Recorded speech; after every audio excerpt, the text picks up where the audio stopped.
Hi, I'm Andre from Black Nerd Comedy, and you're listening to my interview with Elaine Goodman at gogoodman.com.au. That's what you do. Hooty hoo. Woo woo! What kind of child were you? Were you a kid that sat at the back of the school bus reading comics? Were you the kid that had friends over to watch old sitcom reruns? Were you the kid that stayed up late to watch Johnny Carson to see what was popular that week? Or would you rather get up early and watch the cartoons? Wow. Okay. I was definitely a Saturday morning kid. That was sort of a ritual. Because back in my day, you had one TV. Before I was able to get my own television, in my room, I had to share the TV with my parents, so they usually had control of the remote, whenever they were home. So Saturday morning was like they were either working or sleeping or whatever, and that was my time to sort of take over the TV. So definitely did a lot of that. Also some weekday afternoon cartoons whenever I came home from school. I would waffle between either doing my homework super fast, so I could watch the rest of the cartoons, or begging and pleading to watch my cartoons, and I'll promise to do my homework after, I swear. So I did a lot of that. And then as far as like at school, I had friends. I definitely had people I hung out with that were into different things, and there were even some kids that you call, quote unquote, the popular kids that knew me and were like friends with me, but we didn't hang out. Like we weren't like best buds. It would just be like, well, I know that kid. I was like their Screech. It's just like we know him, and we don't hate him or anything. We're not gonna bully him or anything, but at the same time, a little too nerdy for our taste. So we'll just acknowledge him whenever he walks by. I And that's get I get that reference. good. Yeah, it's like, yeah, Screech. Like Zack and Slater knew who Screech was, and they even got to hang out a couple times, but they weren't really, hardcore the same. They weren't the same for sure. So. Did you ever go through a late night TV stage? Oh yeah, yeah. I would watch a lot of like Tonight Show. Every once in a while, I would try to stay up. The big thing I used to watch when I was a kid late night was Beavis and Butthead would come on at like super late, and I was just being a fan of cartoons, to have a cartoon that came on late at night, or and late at night at that time being like 10 or 11 o'clock p.m. I was like, that was fascinating to me, because up until that point, most of my cartoons have been Saturday mornings, weekday afternoons, and also for kids. And so it's interesting to watch the show. But I used to get in trouble sometimes because my TV would get left on, and then if my mom came in and saw the TV, this of course this went back when I actually got my own TV. Then she'd be like, why are you watching this music? Because it usually be like some hardcore rock music would come on after it, like some metal or something like that. And she'd be like, why are you listening to this music? If anything like that, she was like, it's devil worshiping music or whatever. I was like, no, Mom, it's Beavis and Butthead. It's totally fine. I tried watching Beavis and Butthead recently. I just couldn't get into it. It was just really strange. It's a fun show if you grew up in that era. I don't know. Yeah, I don't know how people would relate to it now. I know they did like a resurgence, and I actually just got the DVD collection that has like pretty much all the episodes. But it's just one of those things where like it's just was so goofy and fun and dumb and silly. And I think at the time it was just one of those good things, because I was doing a lot at that time. I was doing a lot of like advanced schoolwork and like really get into some of the harder classes. So I think it was good to just watch a couple of dumb guys running around going, cool, ha, ha, I was like, I'll take it. How old were you when you got your own TV?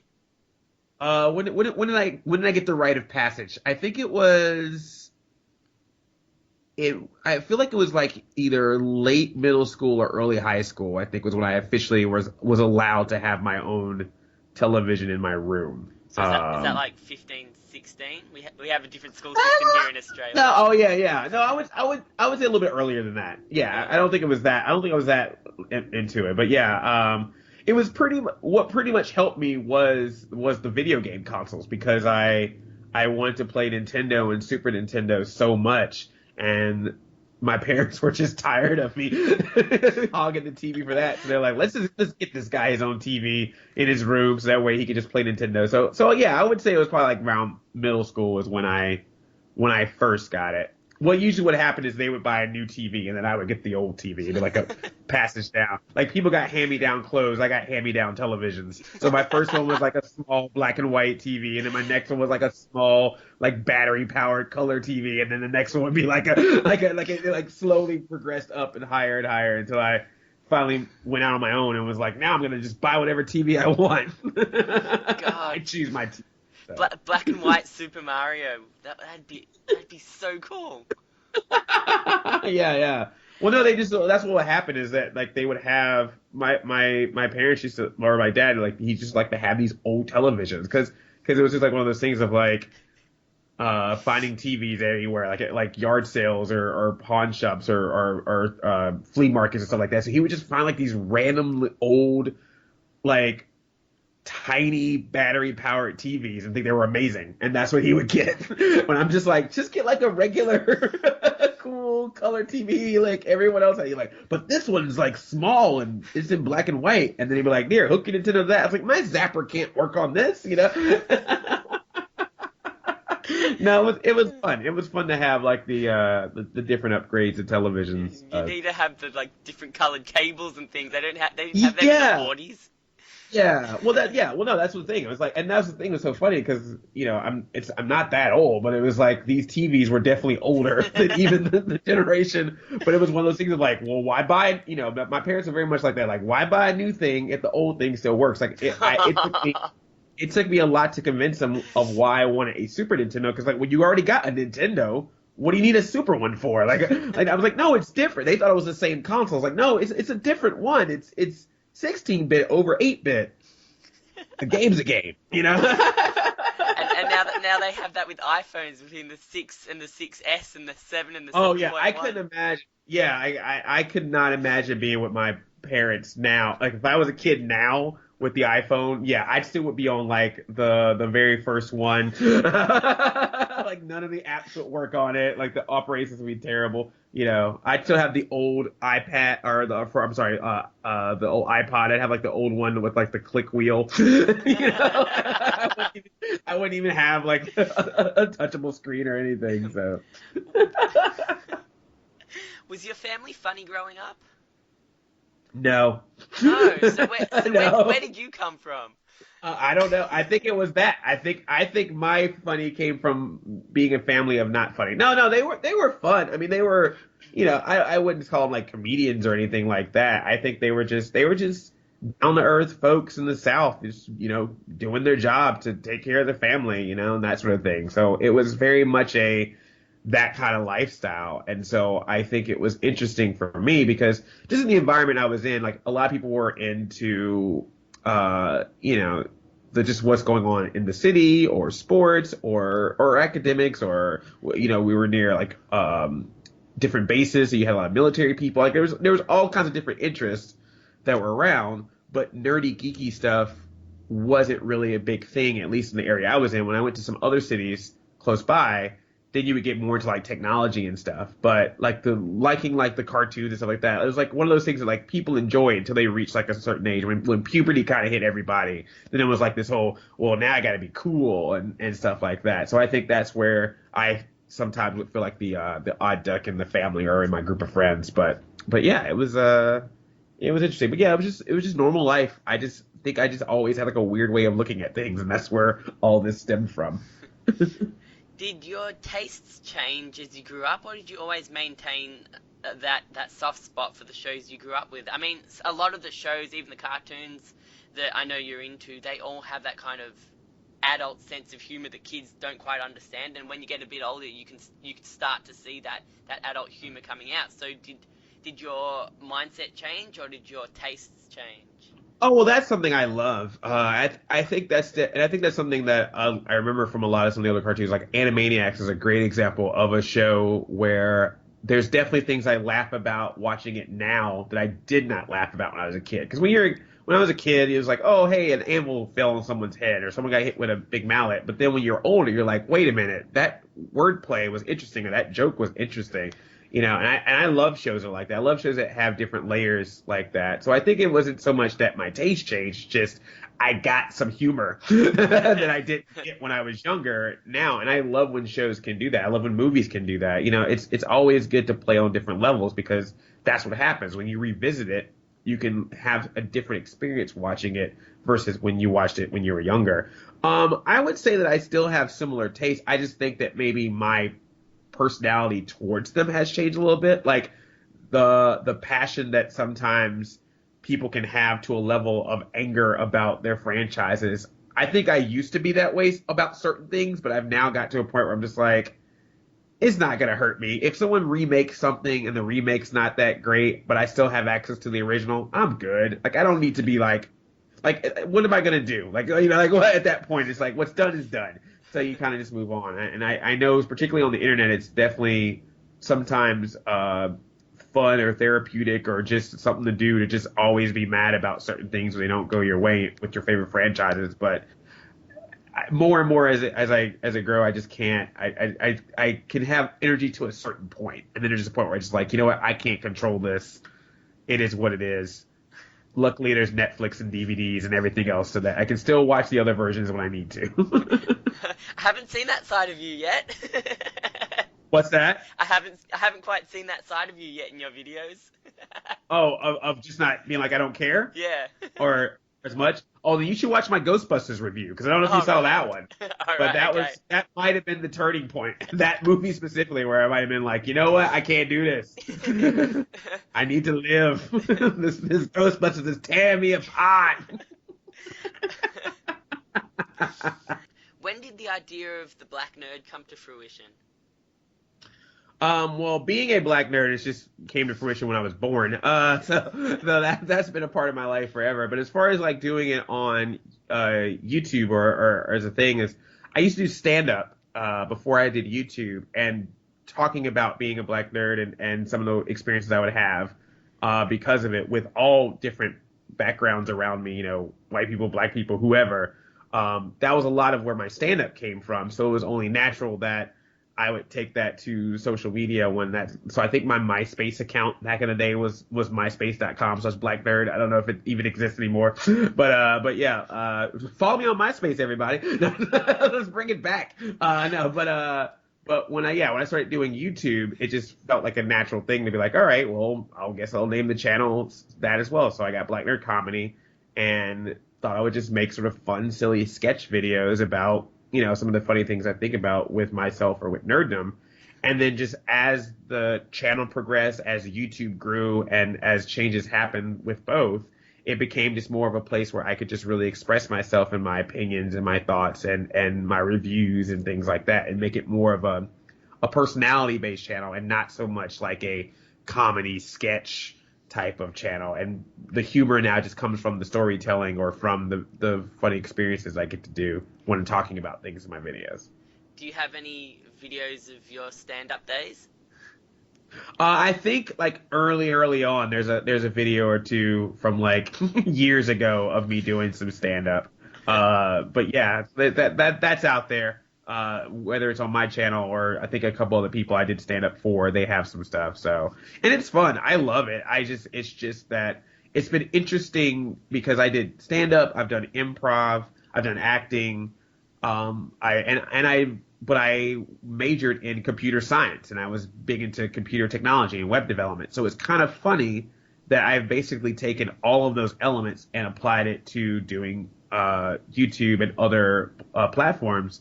Because it's like, well, I get to incorporate all the things I love. I get to be creative. I get to voice my opinion. I get to be myself, which is a really big thing. And I get to use technology. I get to use computers and the web and everything. So it's like all my sides get a chance to shine in something like this. And I love that. You're like your own Swiss Army knife. Yeah. No, it's always been interesting. Because that was the thing was like, I was always into performing when I was a kid, but I just was never really encouraged outside of myself. Like we would get like special presentations like oral reports you got to do in school, and I would do like a full on performance or a show or something like that. And you would think when usually when you see someone that's like that, you might be like, oh, you should try out for drama club, or you may want to try doing a theater or something like that. But because I also like computers, and computers was, that was still was like computers, this new thing, and it's gonna take over the world, and it did. But I think that was what was more encouraged, because it was like, oh, that's something that will, be a long-standing career. And then I learned very early on that even in the world of computers, nothing is guaranteed. No matter what industry you're in, you could be working well one day and not the next. So that's why it was like, well, I got to pursue everything I'm interested in. And when I did that, that just sort of led to this path of doing these things. So when you started, I think you started your YouTube channel back in 2007. Did you merge your Facebook page with it as well? Were you an instant hit, or like where did your followers come from and how did they find you? No, I wasn't an instant hit. I still am not. No, I'm just I've been I've sometimes feel like I'm like the tortoise of YouTube, of like I've never been like the number one, but I've just always been slowly going, and so I've seen other channels go past or catch up or whatever, but it's just been a nice ride the whole thing. But as far as starting out, um, it was particularly the video I did called "Buy Me a Wii." It was a music video I did. This was when the Wii was like nowhere to be found, and I finally was able to get one. I was so excited, so I was like, I'm gonna make a music video about it. So I did that literally in my room. Back then when you didn't need like crazy production, you could just like make a music video in your room, and that was cool. Which is, I feel like now we're kind of coming back to on YouTube. But it was just a fun video, but just for some reason it caught on with a lot of people. Like any website that was talking about video games, and Nintendo specifically, shared that video, and it brought a lot of audience to my channel very early on in that phase. And then when I did like some rants or some very opinionated pieces, those types of things definitely would bring new people in. So it was just sort of a different process. There'd be like different pockets of time throughout my YouTube career where certain videos or just certain time periods would be like a lot of people are coming in, and there were other times where it was kind of like just a steady growth. So it's very unpredictable, that other side. You can make the content, you can have strategy, and you may be able to figure out certain things based on that, but there's still going to be that element that you just can't control of the audience, and hopefully you just hope that they like what you do. So I appreciate everyone who watches what I do. When did you start getting recognized by fans and actors and publicists and event organizers? That was definitely later in the YouTube career. When I started going to, I used to go to, or I still go to comic conventions all the time, and it slowly started to progress. Well, the first time I'd go, no one noticed, and then the second time it'd be like a couple like, oh hey, you're Black Nerd, or hey, I watch you on YouTube.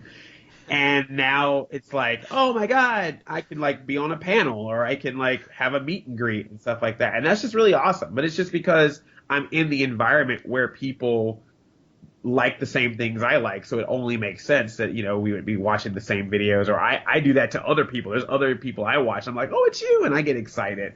So I get that. It's always odd for me though when it happens like in public, because I'm just never like if I'm like just like grocery shopping or like, and I never thought I would ever have that happen, but I've had that happen before where I'm just like out and like doing normal everyday stuff, and someone walks up to me, or my cat, or I'm like buying something at like Best Buy, and the cashier rings me up, and like right before I leave, he just goes, by the way, I love your videos, like really secretive, like he doesn't want his boss to notice. What did the sign say, Johnny? No talking to the YouTubers at Best Buy. No, everyone's been really cool. No, so like that's really kind. And what I love is that usually the people that I do meet, no matter where it is, like they're always so nice, and they're always about like, I like your content, or I like when you talk about this thing, or can I ask you this question based on something they saw, or hey, or just even like, hey, I was having a bad day and your videos put a smile on my face. Like that kind of stuff is just really, really nice. I always like that. And if you ever, and this is like I guess PSA, unless I'm like, I know some people are like, well, I don't want to bother you, but it's usually cool, because I always will every once in a while get somebody who'll be like, not say anything to me in person, and then like a few hours later I get a tweet. I was just like, I totally saw Andre, but I didn't want to say anything because I thought that'd be like weird or creepy or something. I'm like, well, you're stalking me. Like, come say hi. It's all good, It's okay to stalk someone if you let yourself be known. I see you in the bushes over there. Yeah, Come over here. exactly. If you know No, that they're there, it's not stalking. as long as I'm not, if I'm like on the, in the bathroom or something, maybe I can understand. But no, but let me break it down though. I'm not. This doesn't happen to me all the time. I'm not like, I can't go out. I gotta wear shades. No, it's like it's every once in a while, but it is very much appreciated. I think everyone has always been so nice to be forward and say hello or whatever, but at the same time are also respectful of, my personal life or my other side, and I appreciate that. That's really cool. I watched your video in Toronto last week, and I thought you brought someone that recognized you in Toronto onto the video, and you wouldn't let him go. Oh, the Vancouver trip? Sorry, Vancouver, not Toronto. Vancouver. Yeah, no, yeah. Well, that whole thing is just funny in itself because that was shot like almost a year ago, and I wasn't allowed to show it yet until I was released from embargo from it because it was about the Power Rangers movie. And so it was funny because this one dude just like comes along and he's like, I know you, and I was already in mid vlog. And sometimes you get like a vlog mind, like it's like just different from you just hanging out. You're just like, I'm in vlog mode now. Like I gotta film everything. So he showed up to me while I was doing it. So I was just like, get in the vlog, let's talk, all right? And it was really, really cool. He was very nice. It was very nice. But it was just funny to me because I was like, oh wow, I did this vlog with this fan. He's so excited because he literally would never suspect it because he just was walking around and no one knew I was in Vancouver. So this was just like a random moment of I'm just going out, and this person I watch on YouTube is somehow in Vancouver, even though he doesn't live here, and I never told him why, and I couldn't put the video out till later, so I'm just like, this is just so funny. I'm like, we had this experience. We must never speak of it. So no, but he was really fun. It was all in good fun. How long did it take you to build enough of a following that you could justify spending so much time going to cons and making videos? It took a while. I mean, I would even say recent years is when I would start to think that way. I think I can't even remember the exact year, but I mean, it was just as few as maybe like 3 or 4 years ago that I really was like, all right, let's just do this. I was always doing it for a while, but you can even look at my channel and tell. When I first started, I did like a video every once in a while, like every like 3 or 4 weeks, which you could never do that today in YouTube's time. But it was just like it literally randomly would make videos, and they would still do pretty good every time. And then it was over time when I started to meet more people, learn more about the platform, learn more about making content, that I started to do it on a regular basis, and I would do it kind of as like still as a hobby or a side thing because I was still pursuing acting and still pursuing stand-up and improv and all that stuff. And then it just was a turning point where I was just like, this is going well. I don't know how long it's going to last. So I just need to go full on with this thing if I really want to make it successful. And it was when I did that I did notice a change in the amount of viewers, the amount of views, the recognition, and that sort of thing, because I just put my energy into it and made it something that was important. So, yeah. Did you consciously focus on increasing your following, or did it come naturally? Well, it came naturally as far as like, people discovering the channel. I mean, there are definitely some things that I tried in hopes that would happen. I mean, the thing that's nice now about YouTube is that you get so much analytics that you can look at and kind of see how long are people watching videos, what kind of videos are they checking out. But in the early days of YouTube, you didn't have that at all. It was all fly by the seat of your pants with that kind of knowledge. So you would have people that you could talk to, or you would just try to analyze things yourself just based on whatever little data you had. So, but you could definitely see like, oh, when I do these types of videos, I'm seeing more viewers, or I'm seeing more subscribers, or I'm seeing more of a following. Maybe if I do that more, that will lead to that happening. But the thing that's so funny about YouTube is the moment you kind of figure out a winning formula, then something changes in YouTube and that formula may not work anymore. So you have to it's a constant readjusting. I mean, in all honesty, I'm even something I'm going through now. It's like, it's a constant looking back at what you're doing and deciding if you need to change anything or update anything or do something different, because YouTube and the audience within it changes constantly. People grow up or they have different taste, or certain elements of the platform that used to work one way don't work the same way anymore. So you kind of have to adjust to that. You never want to feel complacent in that. And I would say that about not just YouTube. I say that about pretty much anything, particularly creatively, is you always want to enjoy what you're creating. Definitely celebrate and revel in what you've done, but at the same time, it's always good to sort of think of what is the next level and how can you achieve that. Because if you don't think of those things sometimes and you just kind of I'm good, then when that change happens and you're unprepared, then it could make or break you sometimes. So it's good to know that. Did an increase in following have an impact on the opportunities you were able to gain? Oh yeah, it definitely helped. Oh, of course. What's nice about obviously having some kind of exposure is good to then be able to work with different brands or different companies or even just other individuals creatively.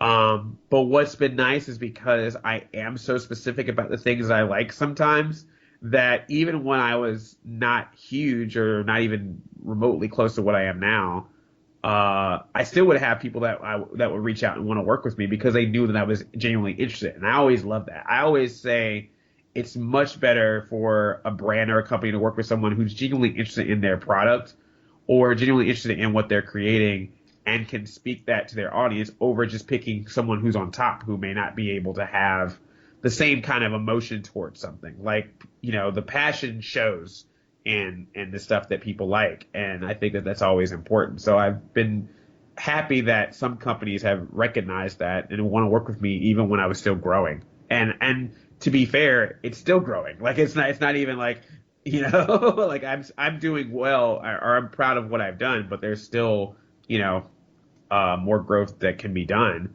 and that I would like to do that could maybe lead to other opportunities. But it's nice when people are like, you really like this. That's what happened with Turtles. I spoke so much about Ninja Turtles and how much I enjoyed it that when the opportunity came to host an Ninja Turtles panel, they were like, hey, let's reach out to this guy. He's obviously can talk and he's done panels before. So let's see if it ends up working out. And it was like a one shot attempt to see like, hey, will this work?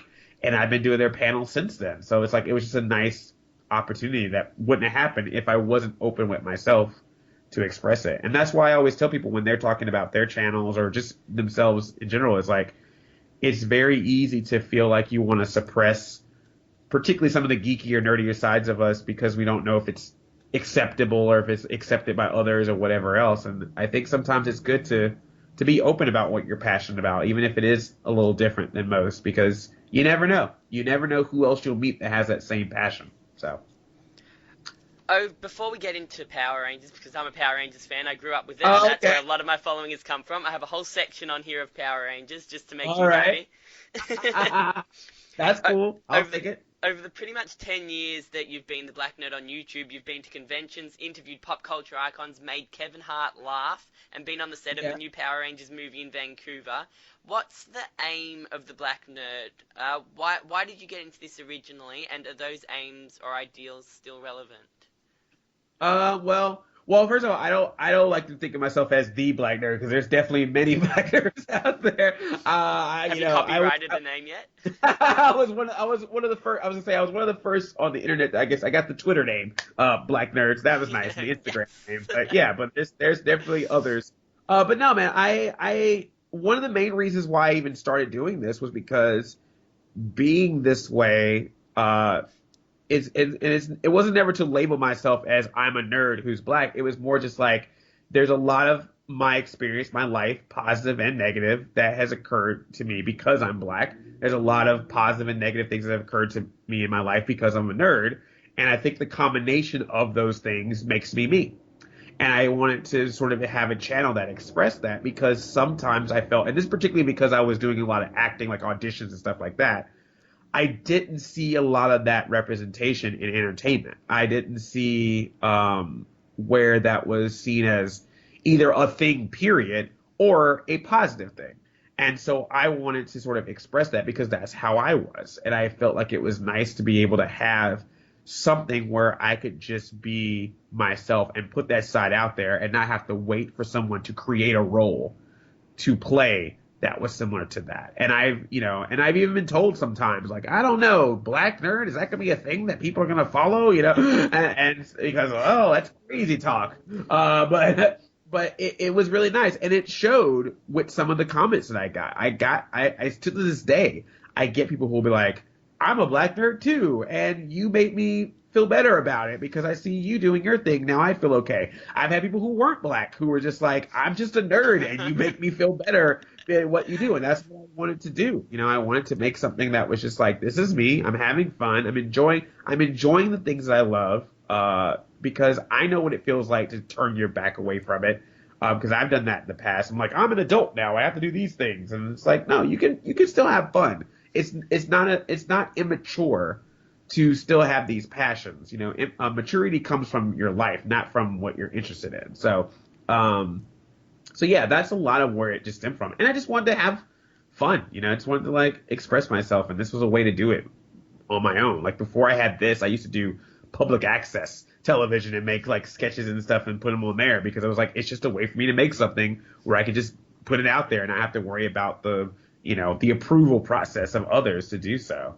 So that's where a lot of it came from. And I just appreciate anyone who watches, and whether it's that they like it because they're into the things too, or they just like the expression of it. I get comments a lot that will say, I have no idea what you're talking about. I don't know what a Ninja Turtle is. I don't know what a Power Ranger is. I don't know a thing about Archie, but you're so fun and exciting talking about it, so I'm going to watch you talk about it. And I was like, that's really cool. It's cool that it's more about just the passion and not just so much about the subject matter or the expertise, And that's an interesting point that you raised that I want to touch on a little bit later. Maturity is about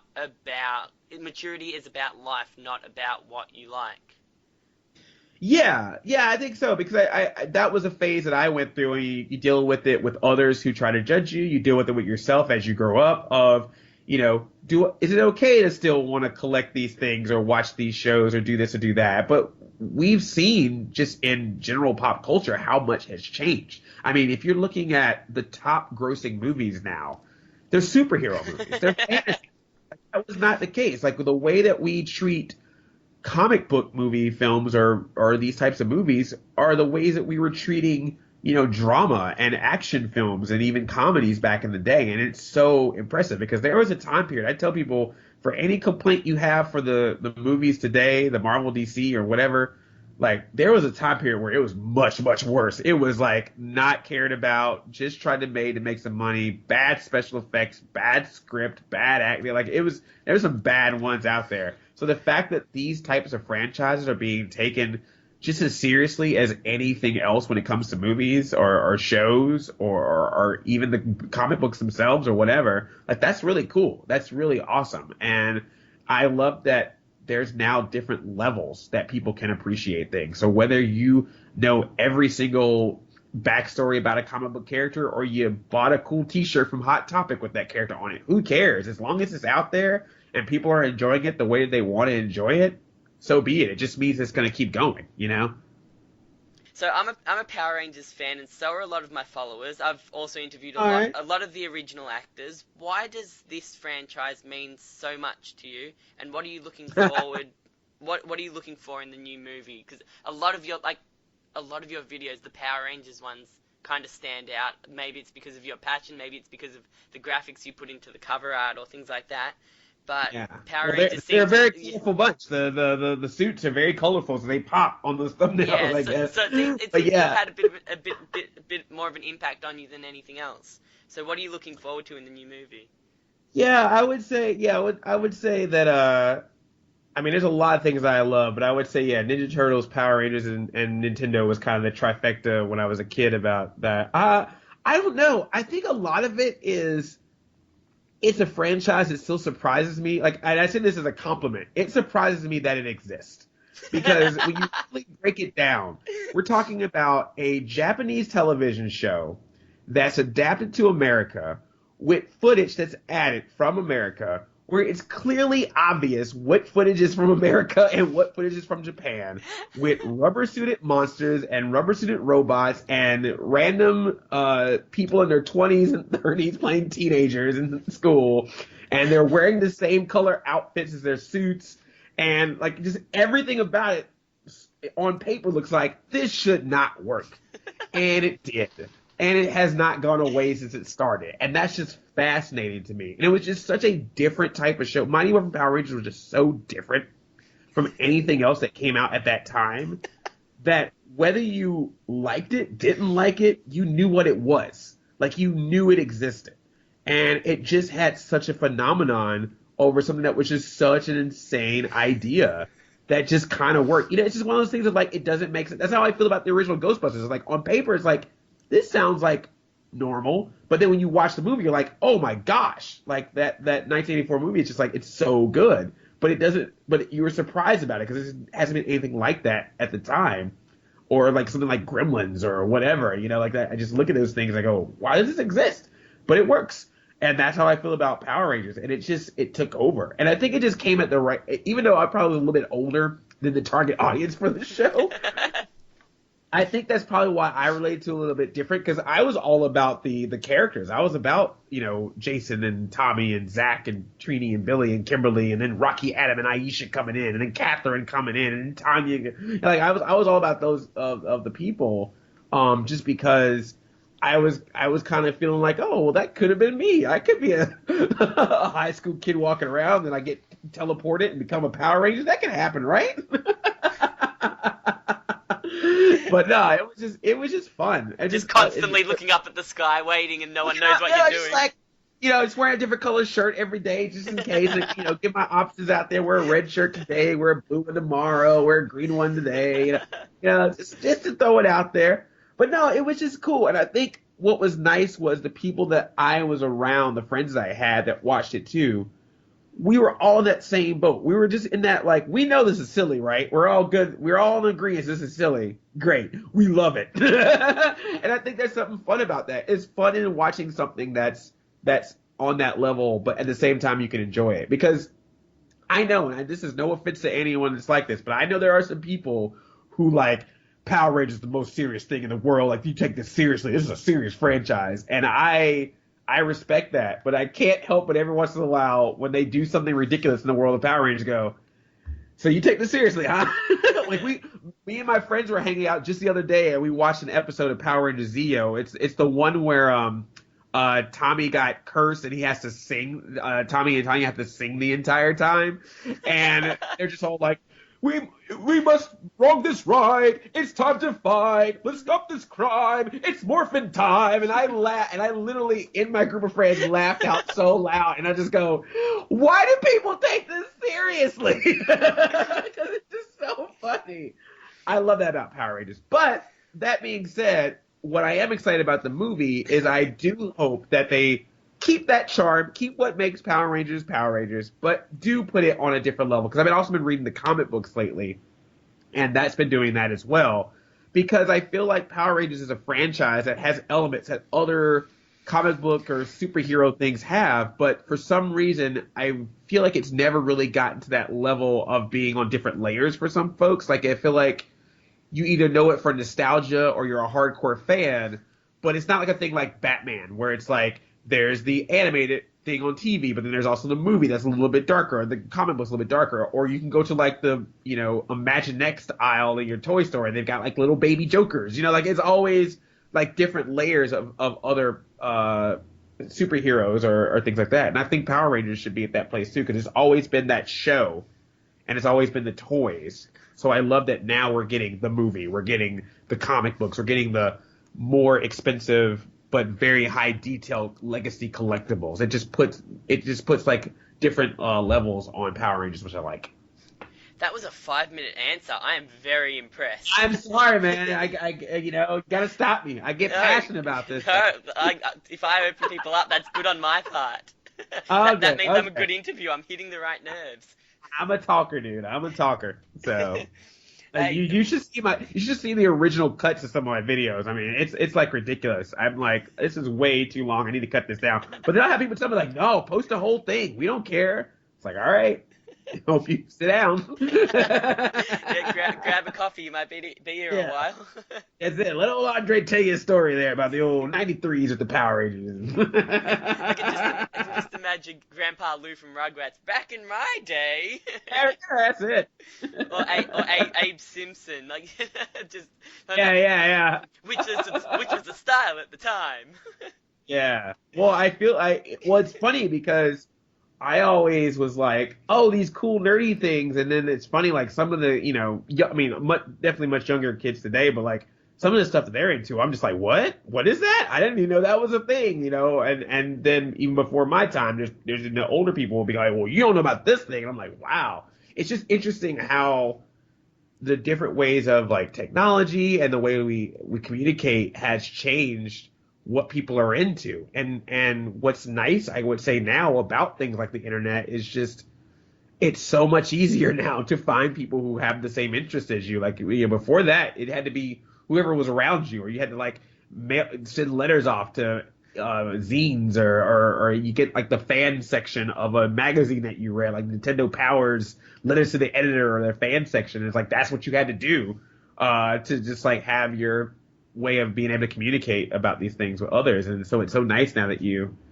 have that. Some people get extreme with it, but it's just nice to have it, Do you think the new movie is going to have that aspect of cheesiness? I haven't seen any mention of Bulk and Skull making appearances. Where do you think it's going to come from? Well, I mean, in just the Zords and and the wearing the suits. I mean, you can't.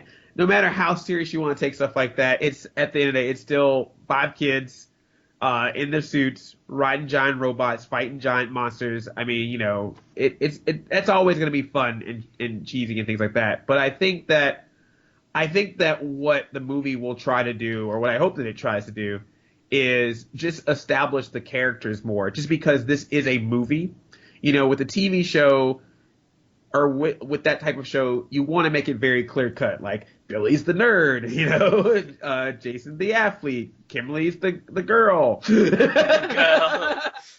girl, So it's like, and then you get multiple episodes with them. So over time they can develop the characters. But a movie is a movie, so you want to make sure that you establish these characters so that you can feel for them. So when you see the process of them going into becoming Power Rangers, just like, okay, now I'm along for the ride. You can't just like stick random people in. Like I always joke about it because I love the '95, the first Power Rangers movie back in the day. I love it, but I don't think they ever once go, these are the Power Rangers and this is their characteristic. It's literally like, you watch the show, right? Let's just go.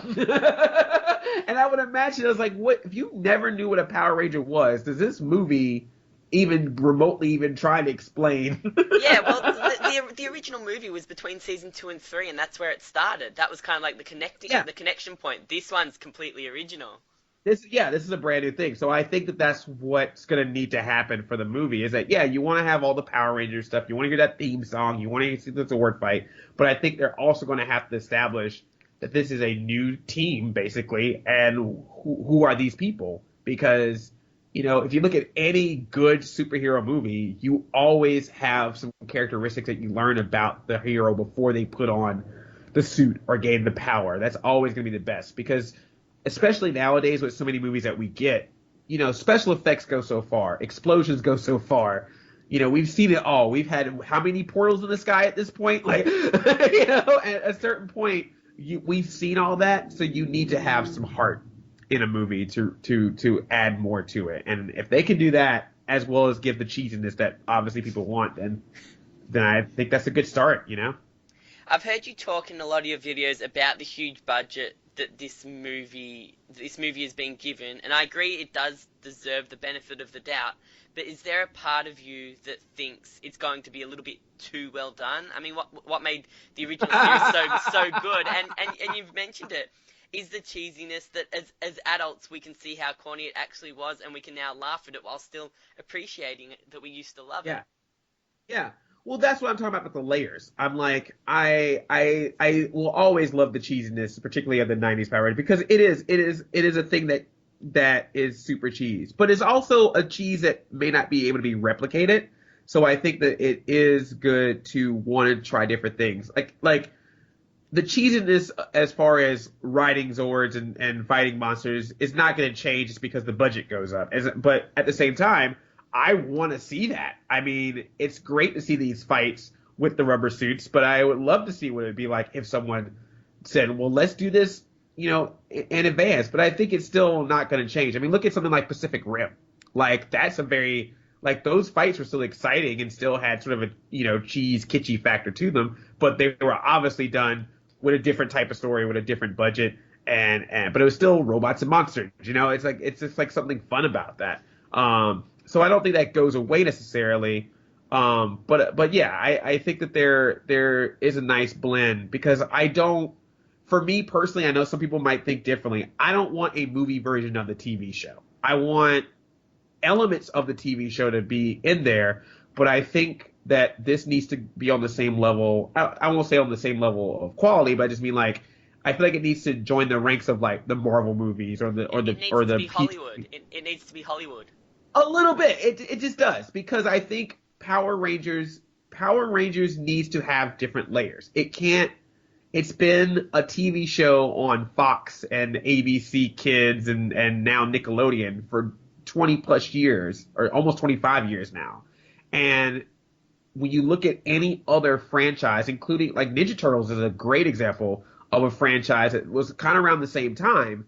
But if you look at Ninja Turtles now, you have the old movies, you have the Michael Bay produced movies, you've got the animated series, you've got the comic books, you've got the t-shirt lines, you've got the merchandise. There's so many different ways that whether you're a kid or an adult, you can appreciate Turtles based on something they've made currently or based on something they made in the past.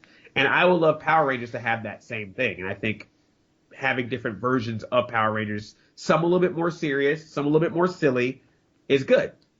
So we'll see what happens.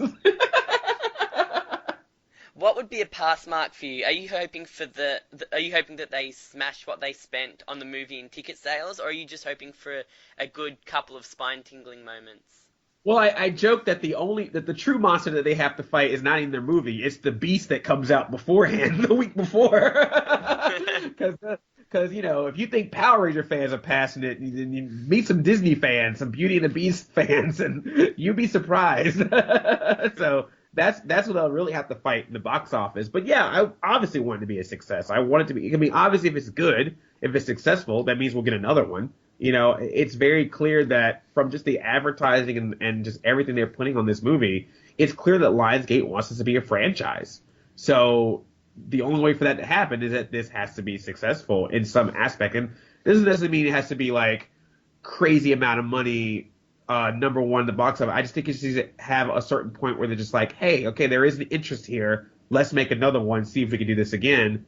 And so I hope it gets to that point. I hope that my hope is that it does well enough that literally like the week after they're like, great, green light for a sequel. We're going to make it happen. That would be wonderful. But you never know, man. And it's just crazy right now because we usually have not had this many big budget movies in March. Like usually this stuff is reserved. Like, yeah, like if you think about it, we had Logan. We've got Kong Skull Island, which just came out of nowhere and was actually really big. Then we got Beauty and the Beast. We've got Power Rangers. I know some people are excited for Ghost in the Shell. And there's some other movie, Life is like a movie that's coming out. I mean, there's a lot of movies that varying degrees of just bigger budget that you usually would hear about coming out for the summer. And something like that, like the ones that you just mentioned, they're worldwide releases. Even now in Australia, we're just getting the ones that were nominated for Oscars as well. So the creation of this worldwide release has added another dimension to what you've been talking about. Well, I think it's smart because it again, this I think it's a lot to do with the times we live in now, with the internet, with technology. We're much more connected as a world than we have been before. So where in the past, a big budget movie, it would make sense to be like, well, let's put this in the U.S. and then we'll put it in this country later, in this country later. I think now there's an excitement to having everyone being able to see the same movie at the same time and going on social media and talking about it or sharing about how they're going to see it with their friends and things like that. And if you get people doing that all over the world, that gives you a lot of notice. And then also there's times where it's been reported before that there's certain movies that kind of do okay in America, but they do really well internationally. Like I know that Pacific Rim is an example of that. Warcraft, I know, is another one where internationally, it was great compared to what it did in America. Or if you end up being lucky and doing great in both, it's a huge story. So I think that that's why we're seeing more and more of these big movies just coming out at the same time all around. And I personally like that. I think it's great because I just think it just leads to everyone kind of being on the same page and being open to it. Also helps with spoilers too. That way if you're like waiting for 2 months for some movie to show up and everyone's putting all the spoilers out, then it's no fun by the time you show up to to wherever it ends up at. So I'm all about it. I'm all about same release. So a couple more questions in the Power Rangers group. It's starting to come out that Amy Jo Johnson and Jason David Frank have got cameos in the new movie. Good or bad choice?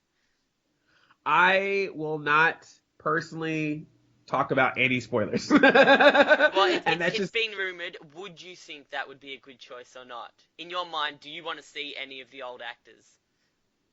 I think it's always cool in any case for a movie to respect the franchise of people in the past. I think it's just always a matter of how it's done. I think there's good and bad ways to do it when the actor is playing the same character, and I think it's also good and bad ways in doing it when they're not playing the character, but they're just there to be like, oh, remember this person? So it's really about how it's used in the movie and if it makes sense in the movie. So again, I just personally don't like to talk about spoilers because I think it's just wrong. After the movie comes out, so be it. But I think rumored or true, confirming or denying things beforehand is like kind of odd for me. Yeah. But I think I just say go see the movie. I don't know. That's the best way I can say that. It's like I don't know till I see it, so you got to see it. You know what I mean? Are you seeing it before it gets released worldwide? Are you allowed to say that? When I post a video about talking about the movie, then you will know that I've seen it. There's no special premiere that people in the loop get to go and see before us. There's always that. I mean, every movie has like critic screening, and that's something I always tell people. Like, people assume that I see every movie in advance, and it's like, no, I don't. Actually, a lot of times I'm going to see the same movie at the same time. There's obviously the cases that I've talked about where I've got to go to premiere, or sometimes I'll have it because I live in LA. There sometimes will be early screenings or what they call influencer screenings or test screenings and things like that. So sometimes I'll see movies in advance that way. But like Logan, I bought a ticket, went to go see it. Like there's a lot of movies that I will still have to go see myself. So it's like a mix.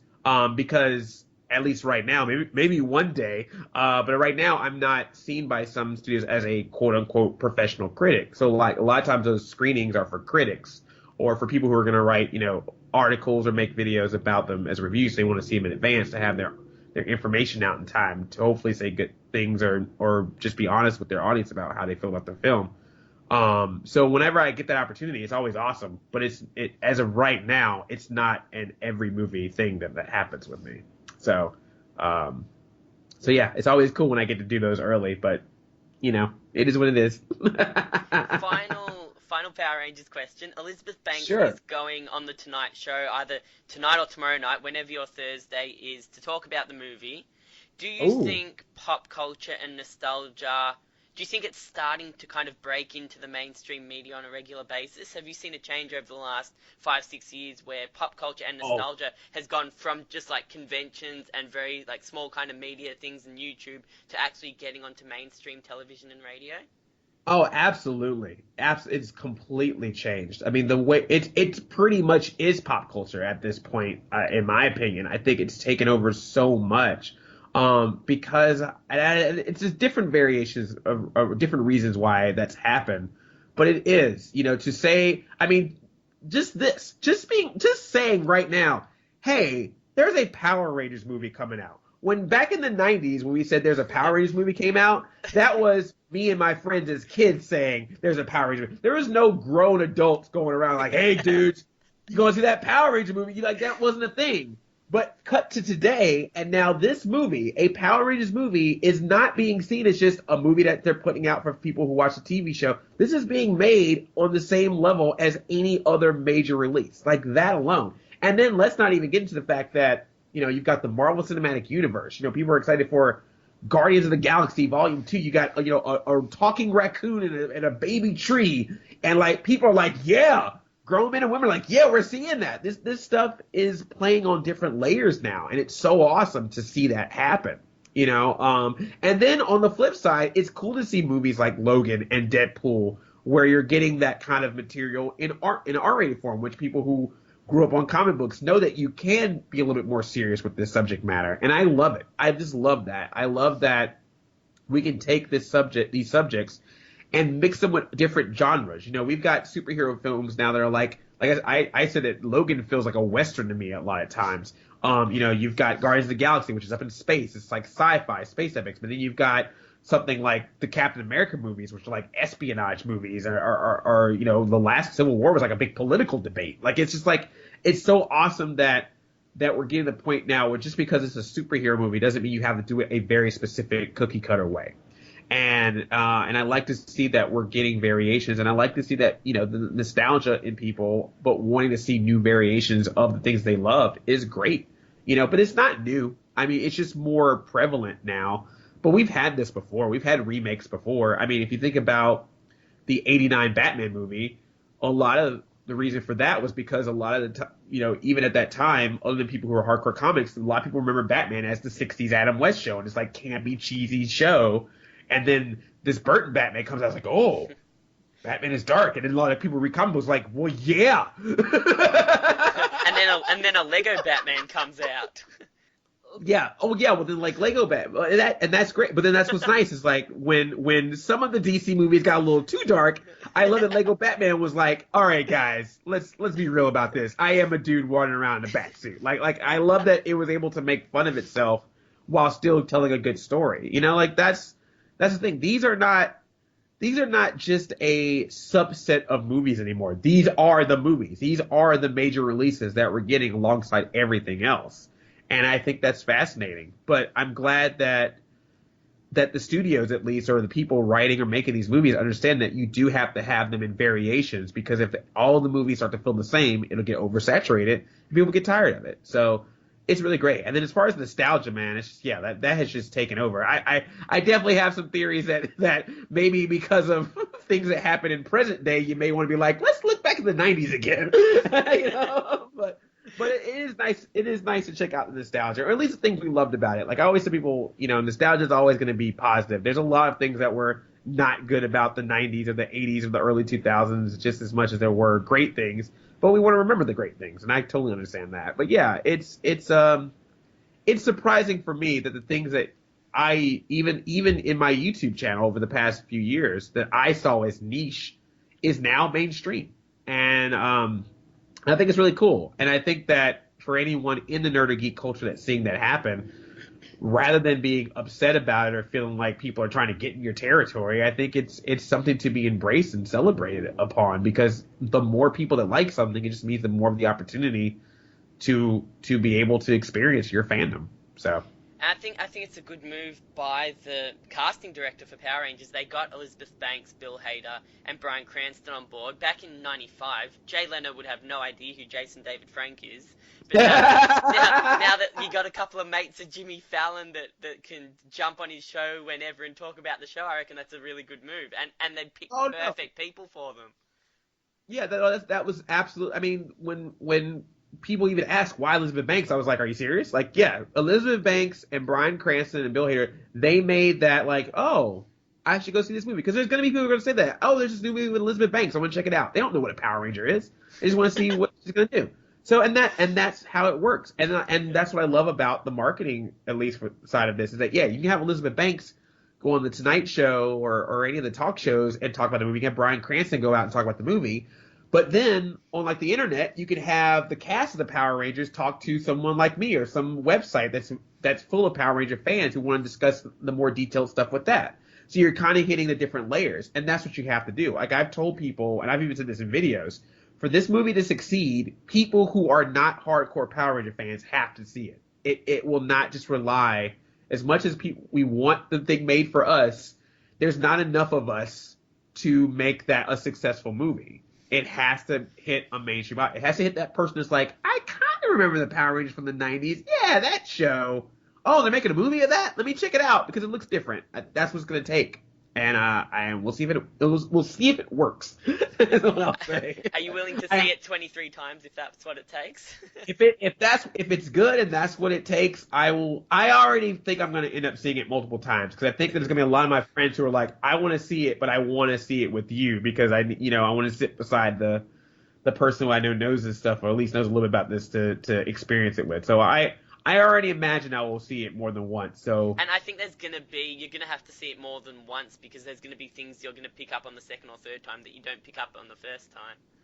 that's always good if that happens. I always love movies that do that, where it's like you see it again and you're just like, oh, I didn't even notice that part, or that thing I didn't notice. That's how I felt about some of the more recent movies I've watched. It's like it's good to experience it again, and that makes sense because we're now in an age where you get the movie in theaters, and you get the DVD, or it gets on Netflix, or you can digitally buy it or whatever, and you want people to experience these movies more than once. So to have those elements in it makes it good.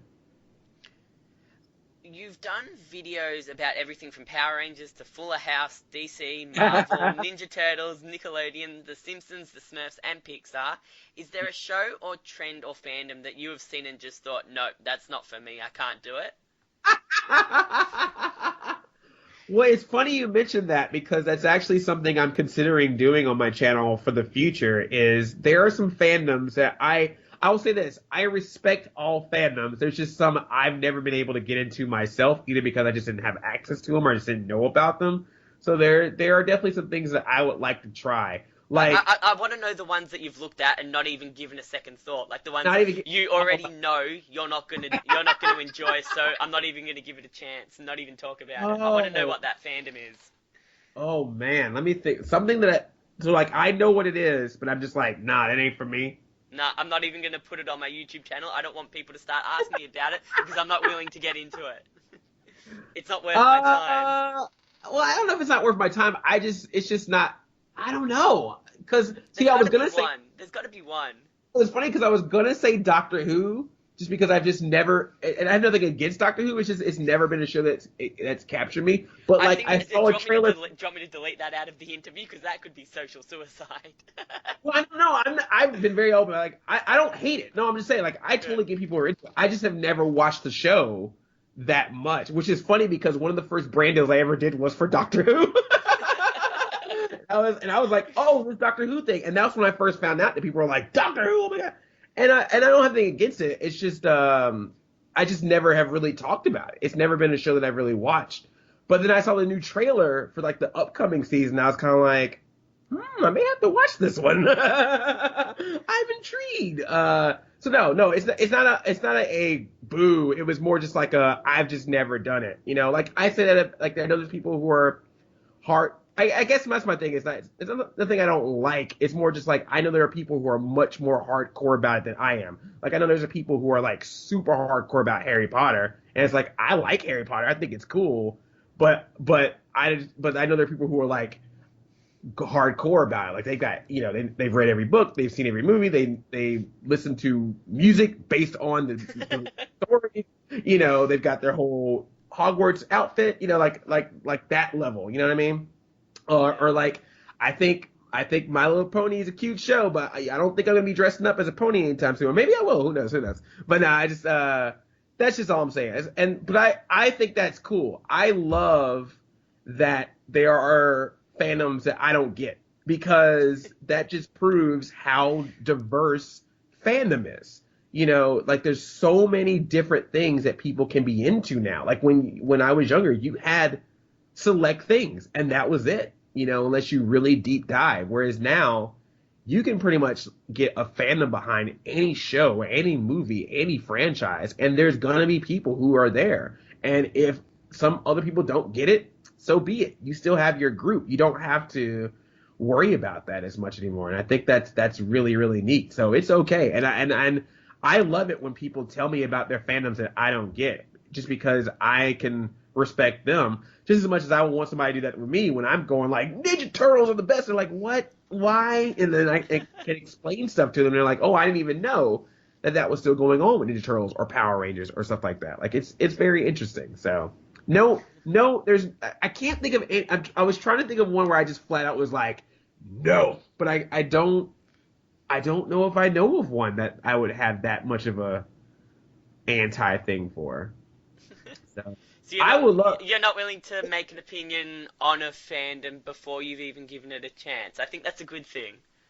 Well, I wouldn't want anyone to do that to me, you know. So I Yeah. mean, that's one of the things that's always has been difficult about geek culture is that you get people who want to judge it on surface value alone, or even before even knowing anything about it. And I think it would be there's definitely some fandoms where I'm like, all right, you know, you do you.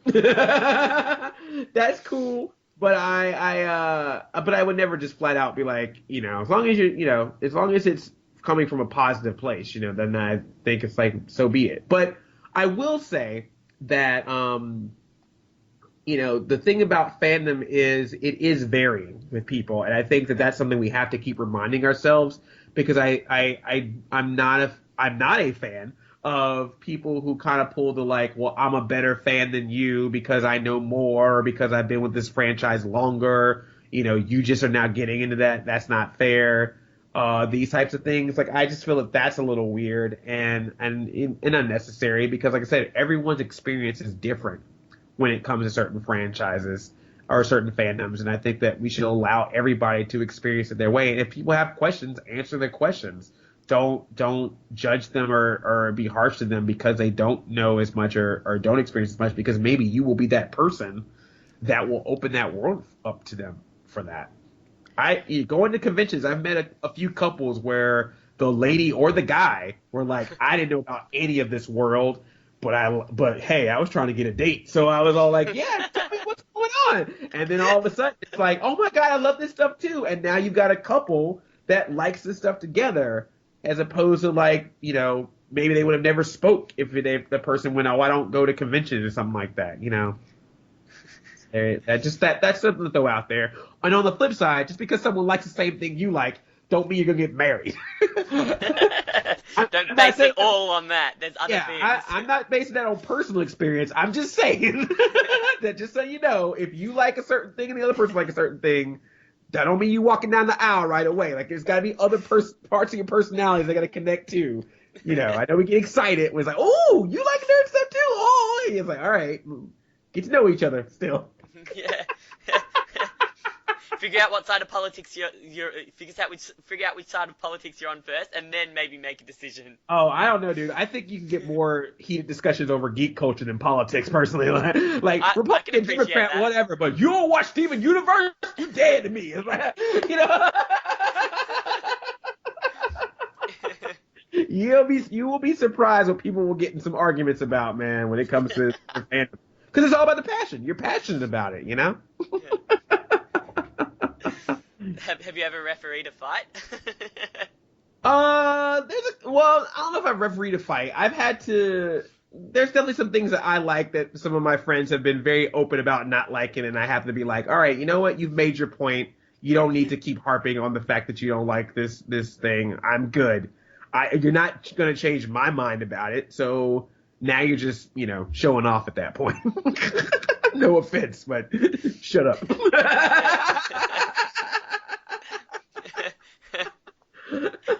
And now that guy's you've shoved him in his fridge and he's been locked in there for 6 years.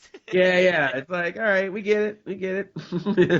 So it's okay. It's okay for everyone not to like everything. You know, it's all right to have your personal preferences. So be it. There's, like I said, so much to choose from now. So you can pick and choose whatever you like, or you can try new things. I think it's always good to try new things too. When you started interacting with different brands and YouTube channels and conventions, did you know much about marketing, or did you learn along the way? With YouTube specifically, it was a lot of trial by error. It was because, like I said, nowadays you have the analytics, you have the playbooks, you have the tips and panels and seminars and the conventions. But when I started, there was none of that. It was like, you know, there were some conventions, but they were more like, you know, fellow YouTube hangout things. But, you know, you had to learn a lot of it on your own or from talking with others. And so that was a lot of just learning that, as well as just, like you said, general marketing things. No, it was just learning a lot of my own. The biggest thing I think, and that was one of my couple of my friends who did like entertainment law and stuff like that, was really talking to me a lot about branding. Having a certain brand. I also learned that from stand up, like having an identity that people remember is very helpful for you. Because it's great to talk about the things you talk about, but there has to be a person behind it. There has to be a person. It's just like I was saying about the Power Rangers movie. It's like you gotta get behind the person that's giving you this information in order to really be connected. I know it's very easy to be like, oh, you do reviews, well, I'm gonna do reviews too, or oh, you unbox stuff, I'm gonna unbox stuff too. But I still got to get to know the person, because the person is going to make those videos unique. There's a reason if you're seeing like a bunch of people react to a trailer, but some people are getting more views than another person, or if you're seeing someone review things and you're seeing more people are commenting or talking about another person, other than the fact that it takes time to get noticed, what are some of the other elements that are getting people to watch one person over another? And I like that. Like there's like 3 or 4 different people that I will watch guaranteed anytime a movie comes out. And they're all talking about the exact same thing, but I know that each of them are going to do it a completely different way. Even if they have the same opinion or the same pros and cons, their presentation and their personality will make their video different. And I think that's the key thing with any of this stuff that you have to do, whether it's YouTube, performing, whatever you're doing, you have to figure out what of yourself can you blend into what you're doing to make your voice unique so that people remember it's you specifically versus just the subject matter you're talking about. Were you a fan of social media even before you started getting into YouTube? You mentioned MySpace a bit earlier, before you. Yeah, I was on that MySpace, man. That MySpace was fire. Did you like social media before you had to use it for business? Yeah, for the most part, I was into MySpace. I think Twitter and Facebook, I kind of happened around the same time that I started doing YouTube, or I got more into that as I was doing more YouTube stuff. So I think that was just kind of all connected together. But yeah, I was always intrigued by it. I do question sometimes how much of it I would use. Like with Facebook, I use my page all the time, like my public page, but I hardly use like my personal profile. Like people are like, let me add you on Facebook. I'm like, dude, there's nothing there. It's a barren wasteland. So I sometimes question if I would be really into social media as much if I wasn't doing this. And I probably would not be. I don't think I would use it. I think I do have an interest in it, but I don't think I would be as in tune. And I'm even trying to tell myself sometimes that, it's good to step away. And I would say that for anybody, no matter how enthralled you are with social media. Sometimes it's good to like put that Twitter away, put that Facebook away. I have to keep reminding myself for that from time to time because, you can just get, as much as there's so much out there, you can get to a point where you're just absorbing so much information that you're just not doing anything with it. You're just constantly taking in. It gets a little bit of addictive sometimes. So it's sometimes good to just be like, all right, I've absorbed, either react, enact, or, just take a break.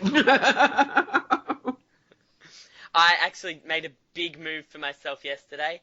On Facebook, I unliked Entertainment Tonight and TMZ because all they talk about are people I don't know or the Kardashians. So I unliked them. So that was a big step for me. Yeah. No, I get you. No, it's very funny. I used to watch, like one of the big things I used to watch when I was a kid was Entertainment Tonight, and like back when it was like, with Mary Hart and all that stuff. And I used to watch like some of the offshoot shows like that. And I still like those shows, but it is funny to watch one now versus back then. Because like back then it was really about, let's go to the set of this movie. Let's see what these celebrities are doing and this, that, and the other. And yeah, now it's just like so different. Where can people find you? I know you appear on a few online shows and podcasts regularly too, and I've seen your awkward talks with girls that you haven't done for a few years, but where can people find you? I know, people wanted to come back. Should I bring it back? do a comeback episode and see if people like it. Get like a really popular girl and see what people think. See if you've still got that charm. There may be some what would you call it, lost episodes out there, so maybe it'll happen. Maybe it'll happen. Have you still got the polka dot tie? I don't know if I still have the polka dot tie anymore. I think I changed it with the Harry Potter tie or the Gryffindor tie, but we'll see. Well, as far as where you can find me, my YouTube channel is youtube.com/blacknerdcomedy. So it's easy to go there, subscribe. And then on Twitter and Instagram, I'm at Black Nerd, just that. And then my Facebook is Black Nerd Comedy. And then on Regal Movies, or if you look up Regal Movies YouTube channel, I do a show for them called Catching Up with Andre, and it's basically just like giving the background of a movie before its release. So like if it's based on something, if it's a sequel, if it's a remake, that sort of thing. So you can check that out. They usually air those on Wednesdays, or Wednesdays based on whatever movie I'm talking about. And then Kingdom Geek is a show that I co-host with Katie Wilson, and that's on the Full Screen app. So if you sign up for Full Screen, you can get those shows. Those come out every Thursday in video format. You can go to fullscreen.com/Kingdom Geek to sign up for that. You get a trial. If you just want the audio version of that, then a week after they do the video version on the Full Screen app, they will release an audio version. And that goes on like iTunes and SoundCloud. Yeah. And then the most recent thing I did, it's ended now, but if you go over to Crash Course YouTube channel, I hosted a show there called Crash Course Games, and it's like a number of episodes. It's just about the history of games in general. So video games, tabletop games, board games, game shows, different genres of gaming. It's all covered in that. So I would recommend that.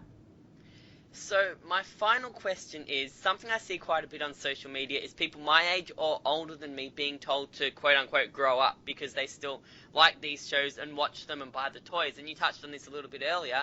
I kind of used to think that too until I discovered this whole convention circuit and how fans go all around their countries or the world to meet the actors they grew up with. And all these actors, all the Power Ranger actors even, are active on social media. I think it's really cool, and I've learned to love that feeling of nostalgia, and that's what I try to bring to my interviews these days now, because it's a really good feeling, and it's like legal to feel that. Yeah. Nostalgia is illegal, everyone. Ban nostalgia. Did you ever get told to grow up, and what was your response? Oh, yes. From family. When was the last time you got told to grow up, and what was your response? Probably today. Probably on social media, probably on Twitter or YouTube comment today. No, it happens a lot. Or told the joke, you still live in your parents' basement? Oh, you probably never met a woman before. It's all, that kind of stuff is always going to come from people who are not, who are too afraid to express their interest in the same way.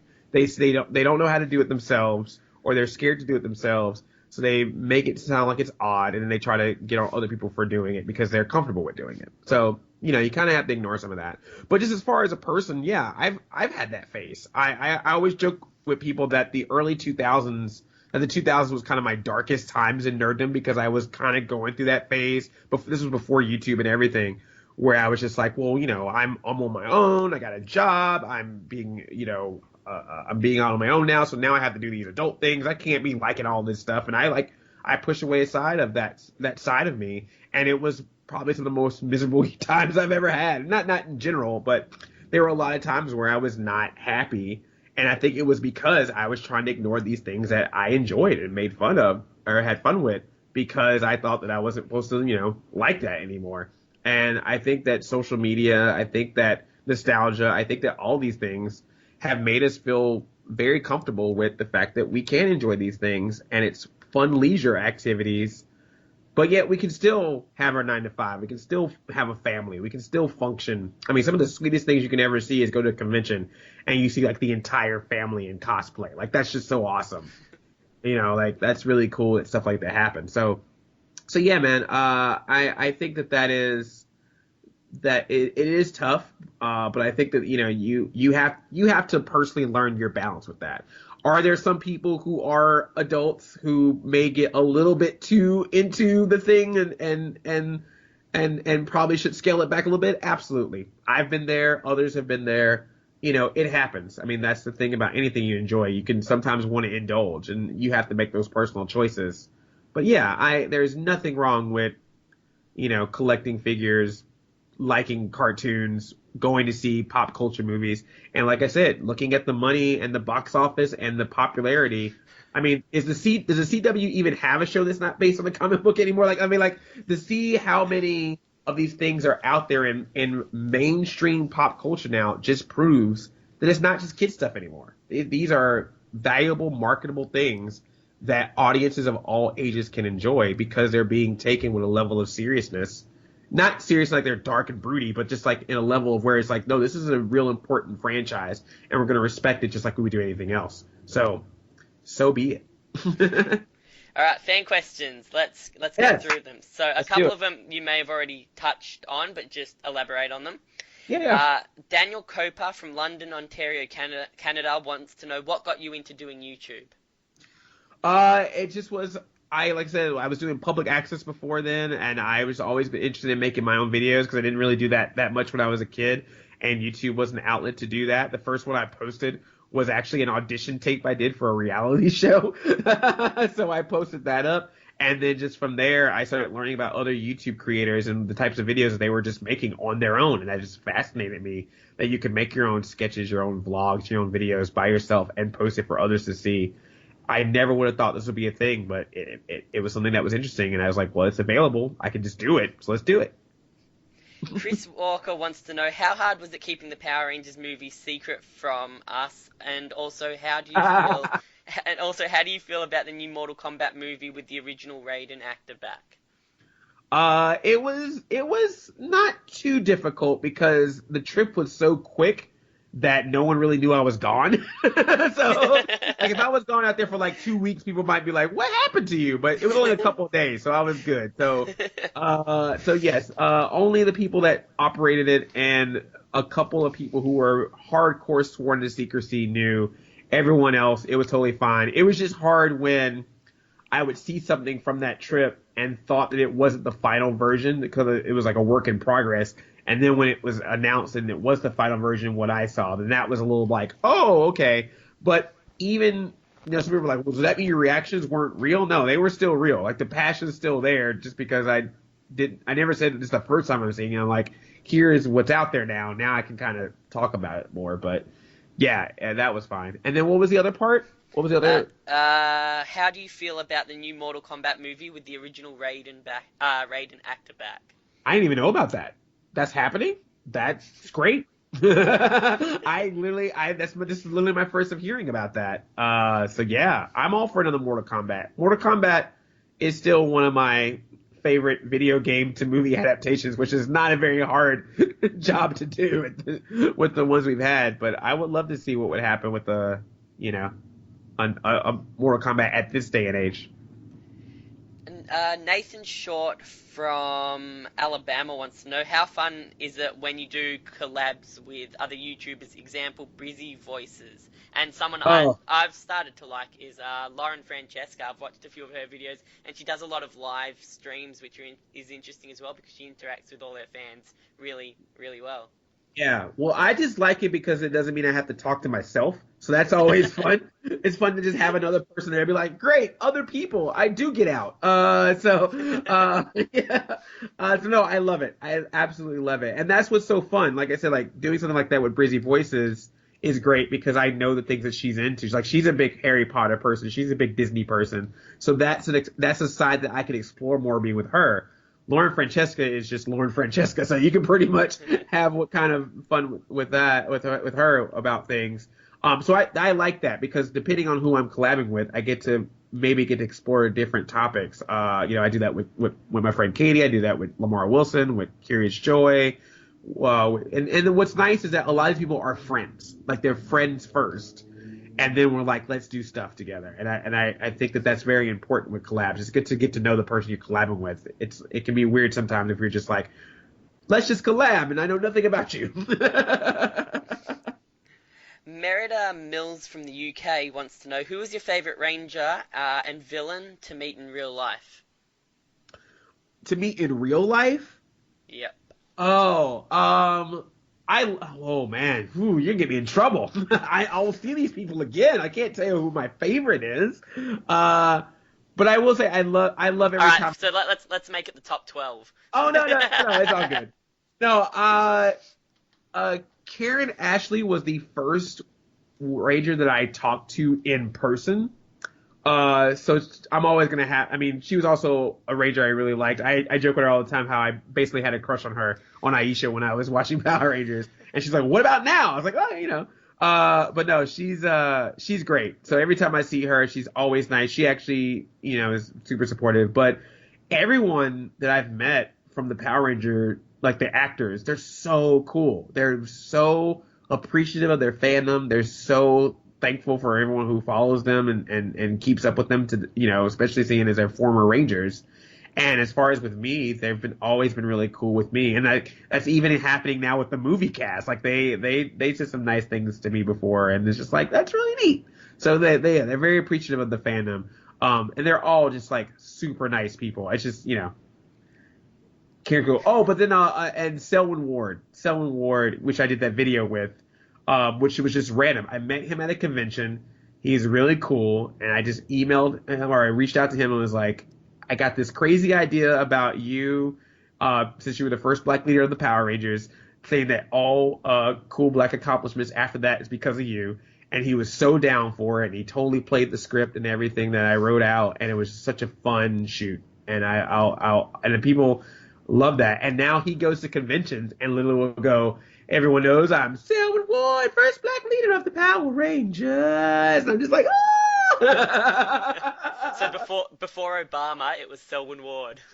Yeah, it's like, oh, it's so cool.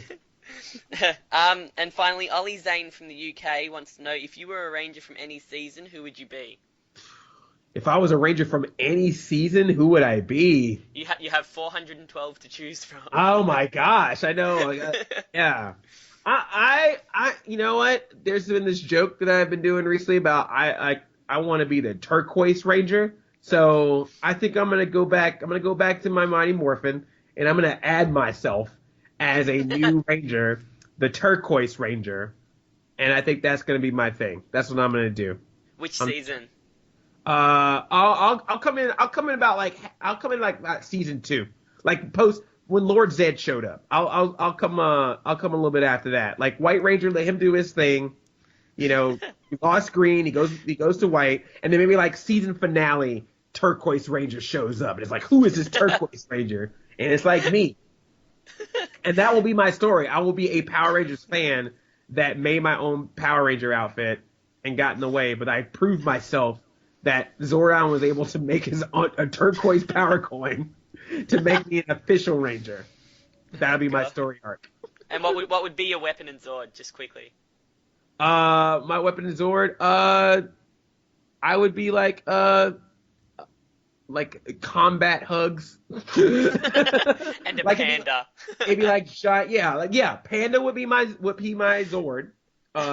Why turquoise panda? I don't know. Just go with it. And then he would he put the squeeze on you. He like squeeze you and then slam you down. That whole thing. Can you imagine Dragonzord, Mastodon, Pterodactyl, Triceratops, Saber-tooth Tiger, Tyrannosaurus, Panda? Panda! And that's what you're like, Panda! Panda. Yeah. Perfect. It'd be great. And then present day, they will be able to use that song Panda and play it in the background of all my footage. Perfect. Let's make this happen. You'd have your own theme song by Ron Wasserman. Yeah, exactly. It'd be like, Turquoise, Panda Ranger, Panda Power Ranger, Panda Power now. Yeah. Go Turquoise. I think we got something here, man. I think we've got something. You've got to get Saban on one of your podcasts, on one of your videos. Let me call Saban real quick. I got him on speed dial. And hey, hi, Turquoise Ranger, Panda, make it happen. Make some toys. Have you ever got close to Saban? No, never met. I've never met the man. But I've definitely been around, the offices or where all the magic happens. But yeah, never met Chaim himself. We'll leave it at that. All right. Perfect. Andre, it's been an absolute pleasure. I've watched you on YouTube for quite a few years now, not knowing how to reach out, but through pure luck, we've been able to meet up and do a really good interview. This was great, man. I really enjoyed talking to you. Hopefully it wasn't too long-winded, but I love to chat about these things, because a lot of times I can't do this stuff on my YouTube channel to sort of get like this, so it's been fun.